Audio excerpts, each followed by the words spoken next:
Hey, what's going on, fellas? It's Sunday, May 19th. Just got home from work and wanted to make a quick video. I completed a 7 mile run today. It was pretty tricky, but I was able to navigate through it. And during the run, it really made me think about how we have to, especially as men, work every day to defend your mental health and how you feel about yourself.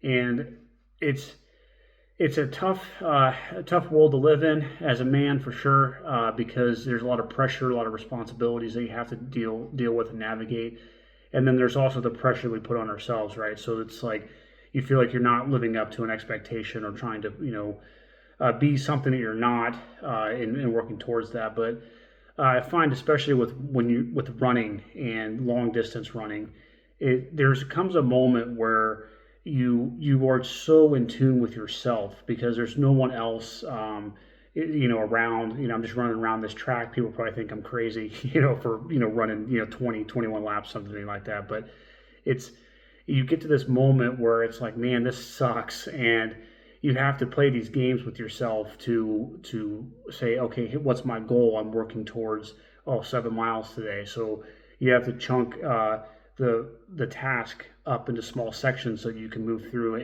and you realize, oh, I can do it, and then you accomplish it and you get this sense of satisfaction from it. And being able to break those problems down, whether through it's like a tennis court or running or something, where it seems overwhelming. It's like I don't know how I'm going to deal with this, but part of the skill is learning how to segment things into areas that you can accomplish.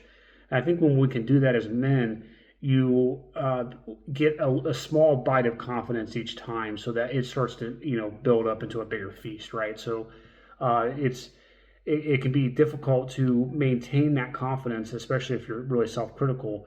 But when you work through these physically demanding things, there's always a moment of truth in there, and it comes to the point where it's like your body is so fatigued, and you're just like, man, I don't know how I'm going to do this, but you find a way through it, and those conversations you have internally can really help push you forward when there's no one else around to even congratulate you. I mean, you don't have a standing ovation after you cross the finish line. So when it comes to our mental health and guarding yourself against anxiety, depression, loneliness, all these emotions that can really cloud your judgment, it takes physically demanding things. And through those physically demanding things and conquering those, then you start to unlock more of yourself, and then you realize that you do have a story worth being told. So it's sort of like if you were given the option of having a super easy life where everything was given to you and you never had to work for anything, and then even if you had 1,000 people that worship the ground you walk on, eventually, psychologically, you would become tired of that, and you would fall into this pit of not knowing who you are and what you're doing in life, because there's no drive, there's nothing to work towards. So it's actually better to have difficulty in life where you can find these small sections to overcome and build your confidence up, and then that's going to help tune you into who you really are.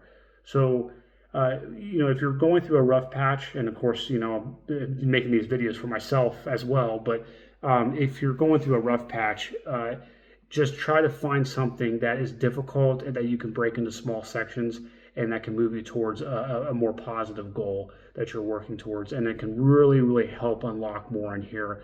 And you realize a lot of stuff that's been stressing you out is not worth the time, effort, or attention, because people aren't going to understand your language of hardship that you put yourself through. So that's all I got for this one. Catch you in the next one.